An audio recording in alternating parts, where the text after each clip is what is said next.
Okay, so in this video, we're going to start in chapter 2. This first one's going to be on section 2.1, which is about functions. Let me share my screen first. One note. So we're in section 2.1, and we're going to discuss functions. Discuss the notion of a function. So when I introduced sets, I basically made this really broad and statement that all of mathematics, or all of modern mathematics at least, really comes down to sets and functions. And we talked about what sets are, and now we'll talk about this other fundamental part of mathematics, namely functions. And really almost every, or virtually everything, or every problem or any concept in mathematics can really come down to something about sets and functions. So functions are just, the idea of a function is that you have one thing depending upon another, one quantity dependent upon another. So maybe you can talk about, say you have like an electromagnetic field. So you have some source for an electromagnetic field. And you can talk about, you maybe have like a metal marble type thing, a metal sphere. And you want to talk about the strength of the electromagnetic force on that, or something like that. And the strength of the force on this metal object, or whatever it is, or just charged object, I should say, a charged particle. How about that? That's better. The strength of the electromagnetic force on that charged particle is going to be a function of its position relative to the source of the electromagnetic field. So the strength of the electromagnetic field depends upon the position of this particle. So it's the strength of the electromagnetic field is a function of the particle's position in space and time relative to the source. And so, as you can imagine, from this one example, the functions in real life abound. That's basically what science is about. It's about finding relationships between things, and these relationships can be described or expressed through functions or via functions. And so, a function is not only of fundamental importance in mathematics, but into the sciences.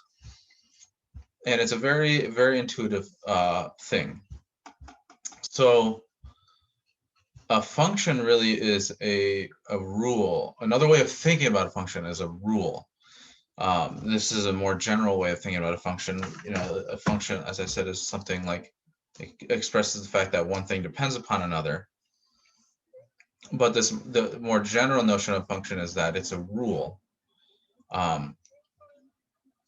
So let me write down a definition. And when I write this definition down of a function, you'll really begin to see the importance of sets and functions. So a function,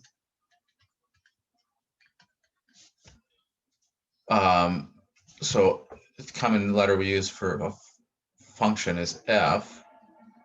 So maybe I'll just mark this off. So a function f is a rule, and this is important. It's not just any rule, but it's a rule that assigns to each element x in a set A exactly, this is important, exactly one element in another set. Maybe it's the same set, but we'll just say another set B. And what we call this element to which it's assigned or associated to f of x. So this is red, f of x. In other words, f, the function another way you can think about this is the function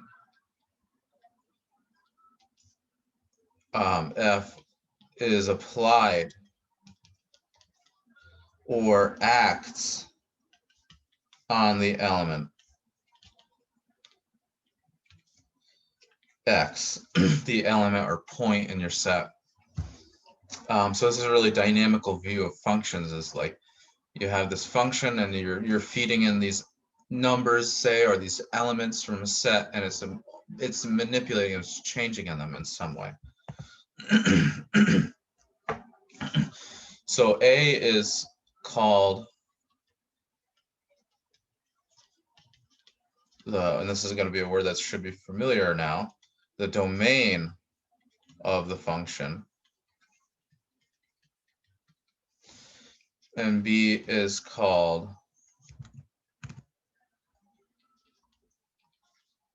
the codomain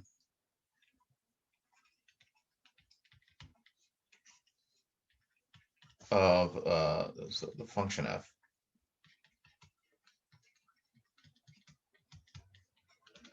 And to denote the fact that f is a function from A to B, we use the following notation. So this right here is just saying that f is a function from the set A to the set B, and this arrow is kind of indicating the direction. There's sort of an orientation to this to a function. It's saying that it takes elements in A and sends them it. So this is a lot of terminology that that all means the same thing, but it takes f takes an element in A and sends it to or maps it to something in B. So as I said, there's a very dynamical view of of functions. It's something that's like an activity. It's in some sense alive, if you will. So another word for function is a mapping. So f could also be called a mapping. It maps elements in A to elements in B. And another way you can say that, you can use this arrow notation again to say that f maps the element x, which is in A, to the element f of x, which is in B. So x lives in A, f of x lives in B. So yeah, a function can be thought of sort of a machine. And so you can say it like you feed in these elements or numbers, and we'll mostly be dealing with numbers, and you get something. So this is the input of the function. This is the output. So f of x is the output.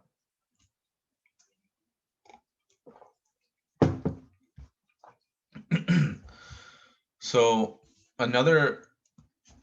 a function, or there's a natural set associated to the function that I want to introduce, and this is called the range. So a function takes elements and sends it to something in the codomain. So it takes x and it sends it to f of x in B. But that doesn't mean that everything in B is of this form. It's not everything in B can be written as f of x for some x. In other words, the set B could be bigger than the set of these outputs. So maybe I'll write that as an aside. B might be, and I'll put this in quotes because it's not really exactly, we're using this vague notion of bigger. So B might be bigger than the set of outputs. But we can talk about, and so we can put all these sets, or we can put all these elements together, all these outputs together and call it a set. And this set is sometimes called the range of f, or it's called, well, let me first define what the range is, and I'll introduce other notation for the same thing. So the range of f is the set of all outputs. So f of x consists of all f of x where x comes from your domain.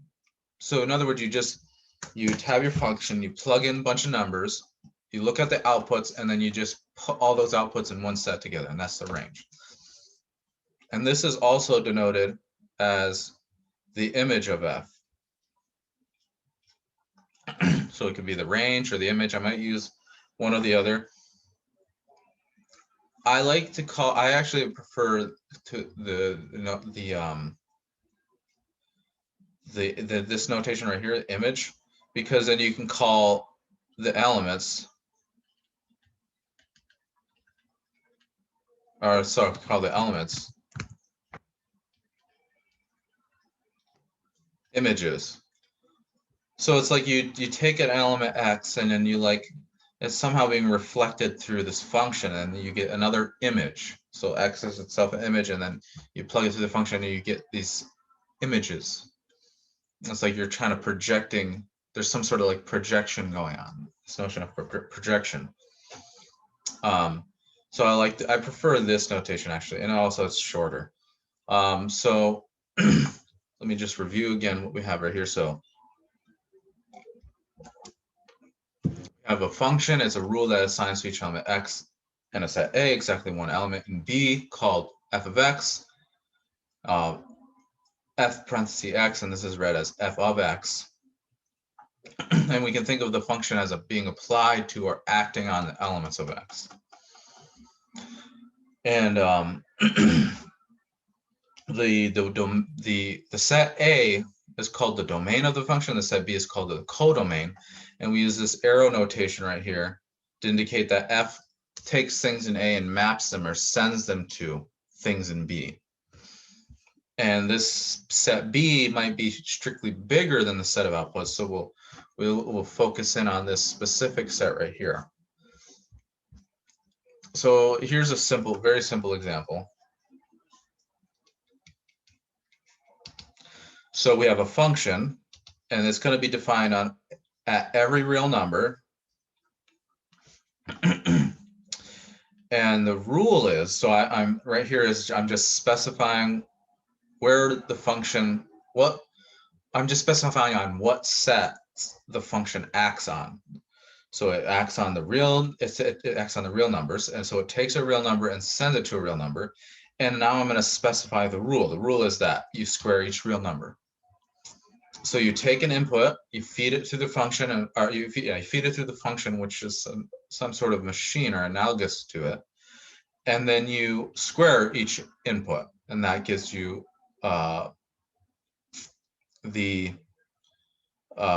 that's just the rule, I'm sorry. That's just the rule to the function. And so the range in this case, so notice that in this case, the codomain is strictly bigger than the range. Why? Well, the range or the image, notice that the square of any number is positive. So the image is just going to be all positive numbers, including 0, right? So all non-negative numbers. So the image will be this interval right here, or this ray.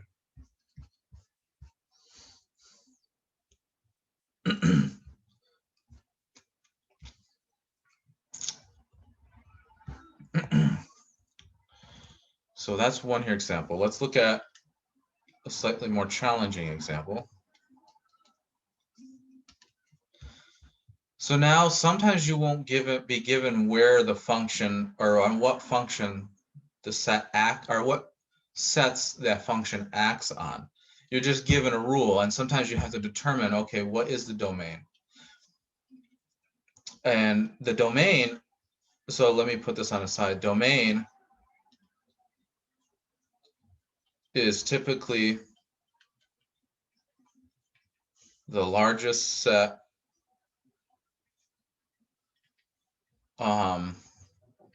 for which the function is defined. And so we can use this fact right here to try to determine what the domain will be. So we always want to take the set as large or maximal as possible, but we don't want to include points where the rule doesn't make sense. So in that case, let me just modify this. Let me not do this example just yet. Let me give you a different example. Suppose I give you this.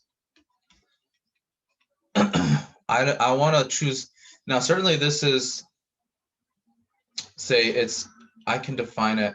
This makes sense. This rule makes sense on, say, I don't know, the set 0 to 1.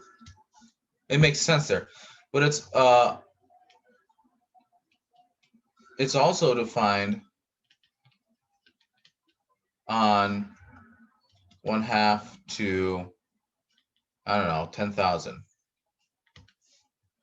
But these aren't quite maximal. So it's defined on a lot of different sets, but they're not maximal in this sense right here. So we want to find out what's the largest set for which this is defined, and it's pretty simple actually to define that set. The set.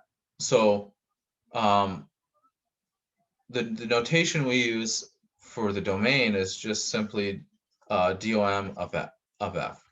And so in this case, our domain is 0 to positive infinity. And we're taking this, so the domain of f is just this right here. This is the definition. It's typically the largest set for which the function is defined. So in this case, we're just looking at real numbers, so largest set of real numbers for which this is defined. And we don't want to include points at which the rule doesn't make sense. For instance, we don't want the domain to include negative numbers because the rule doesn't make sense. It breaks down in a way.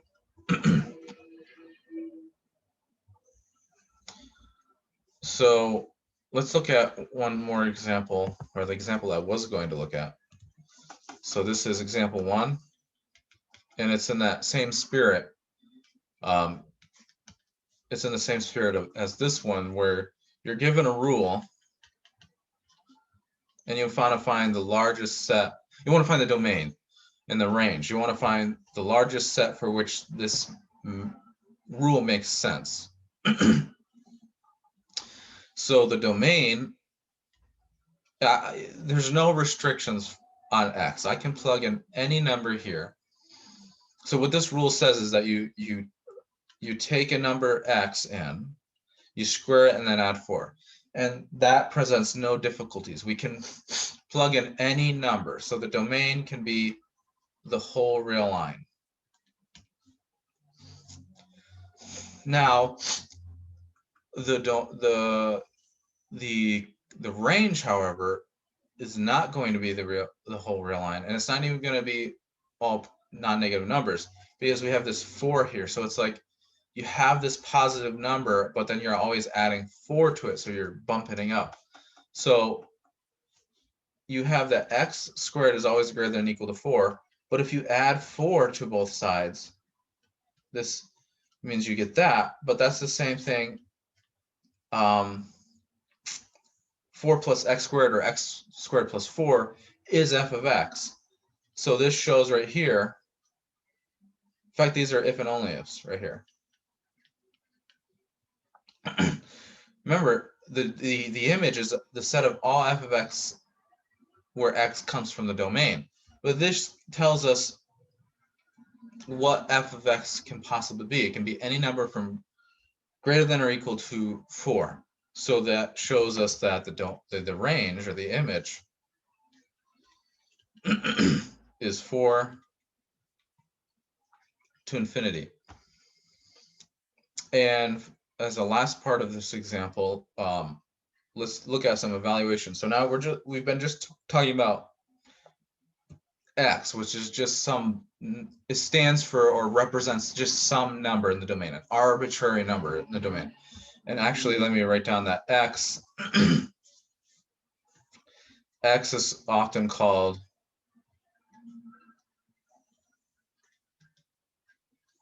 the independent variable.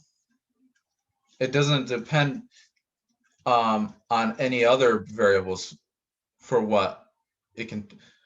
Well, yeah, I'm not exactly sure why it's called the independent variable, to be honest, but it's just called the independent variable. And then f of x is called the dependent variable because it depends upon x. So maybe perhaps that sort of explains why x is called the independent variable. So now we've just been dealing with an arbitrary x in our set. So it's just some generic element in the set. Let's look at specific elements. So we want to evaluate our function at these specific elements. So to do that, you just take your number and you substitute that in for x. And so wherever you see x in the rule or the formula, you just replace it by 3. So you get 9 plus 4, and that's 13. And let's just do one more, and we'll call that a day for that example at least. So for this one, wherever you see, and again, you take x, or you replace it by -2, and then you, in the rule, you just look for all the x's and replace it by -2. So -2 squared is 4, plus 4 is 8.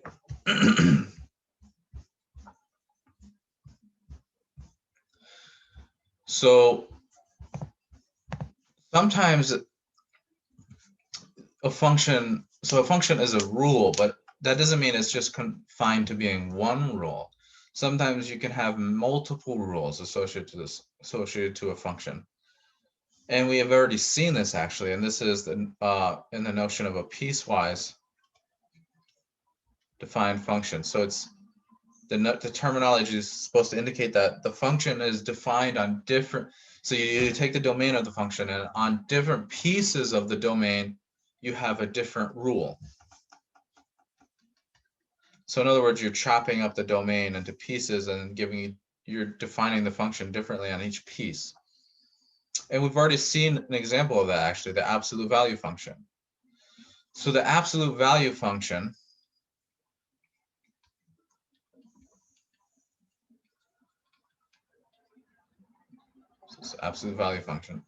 is defined at every point in the real line, but it has a different definition depending upon where you are in the real line.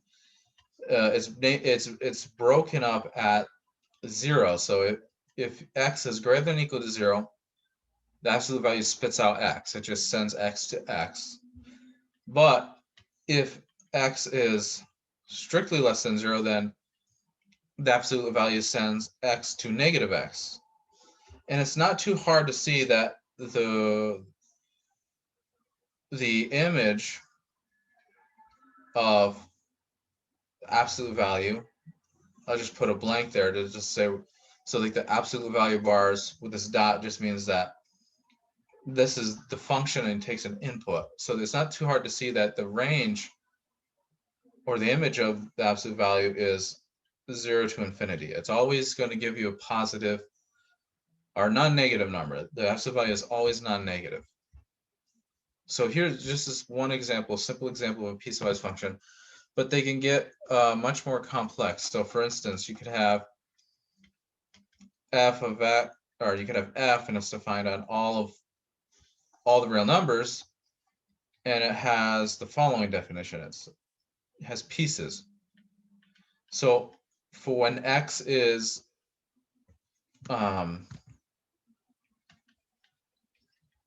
between 0 and 2, including the endpoints 0 and 2, the function always equals 39. But when x is strictly greater than 2, the function evaluates to this right here, 39 plus 15 times x minus 2. So let's evaluate this at a few different numbers. So if x is 1, that implies that x is between 0 and 2, right? Because 1 is greater than 0, but it's smaller than 2. And if that's the case, then we use this first part of the definition right here. So f of x is equal to 39. So in other words, f of 1 is equal to 39. I'm sorry, actually, this is not defined. I just realized. This function is not defined in all real numbers.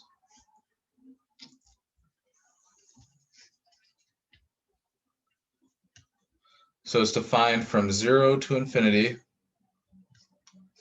and then it goes to the real number. So it takes the number from 0 to infinity and sends it to some real number.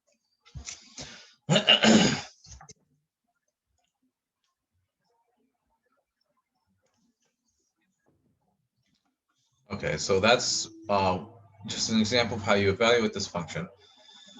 If x is equal to 3, that implies that x is greater than 2 because 3 is greater than 2. And then that implies that f of x, and where x is 2, is evaluated using the second part of the definition, that one. So you get, if you plug in 2, you get 2 minus 2. Actually, this is, oh no, I'm sorry, not 2, it's 3. So you get 39 plus 15 times 3 minus 2. So this will be 1 times 15, which is just 15. And then what is this? This is 44, 54, I think. Notice the outputs are different. And that's because we used different parts of the definition depending upon what the input was. They had different inputs, and the inputs lied in different pieces of the domain.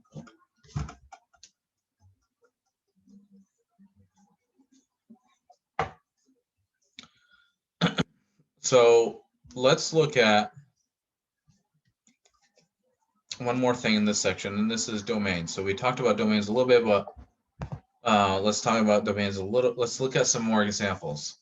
We did some of these already, but I just want to point out something that the book mentions. So this is domain of a function. We're still in 2.1. So it's clear, given how we defined domain, that the domain of a function f is the domain, or at least the functions that we're going to be dealing with primarily. The domain of the function is the domain of the algebraic expression which makes up the rule. So you use algebraic expressions to make rules, and these algebraic expressions become functions.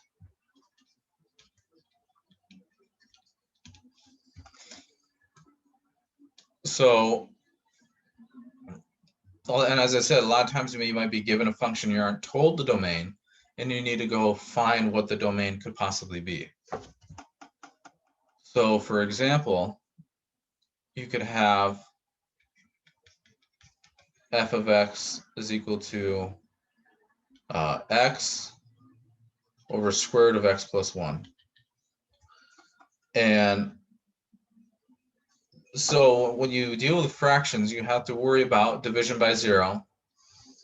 And when you deal with square roots, you have to be worried about whether the thing under the square root is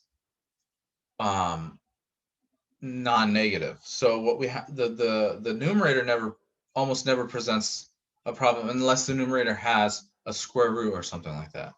So all we have to worry about is the denominator. And so what we want is the denominator to be non-zero. And that happens if and only if x plus 1 is not 0. But we also want x plus 1 to be greater than or equal to 0. But if you combine these, this is the same as saying x is plus 1 is strictly greater than 0. So we want x plus 1 to both be not 0 and greater than or equal to 0. So that implies, or is equivalent to saying that x plus 1 is strictly greater than 0. But this right here is the same as x is greater than 1 if you just subtract 1 from both sides. And so this will give us the largest set of values for which the rule makes sense, i.e. the domain. So the largest set for which the function makes sense is the following set: -1 to positive infinity. But you can't include -1 because that will give you division by 0. So that's all for this section on functions, and then the next video I make, I'll go over 2.2, which will be graphs of function, which is similar to graphing algebraic expressions. So it's not something completely new.